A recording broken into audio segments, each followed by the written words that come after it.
আসসালামু আলাইকুম। আমি ললিতা গুলশান মিতা। পহেলা বৈশাখের সন্ধিক্ষণে দাঁড়িয়ে ধর্ম, বর্ণ ও বিভিন্ন সম্প্রদায়ের মানুষকে জানাই আমার আন্তরিক শুভেচ্ছা ও অভিনন্দন। পহেলা বৈশাখ আগমনে প্রতিটি মানুষের জীবনে সুখ, শান্তি ও সমৃদ্ধি বয়ে আনুক।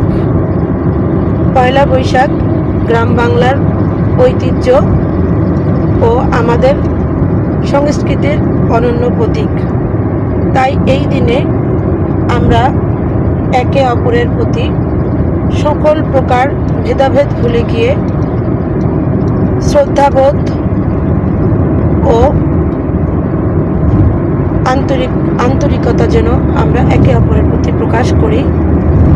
তাই এই দিনে আশা করব যে আমরা একে অপরের প্রতি আরও আন্তরিক হই। আমি আবারও এই পয়লা বৈশাখের এই শুভক্ষণে সবার সুস্বাস্থ্য কামনা করে আবারও শুভ নববর্ষ।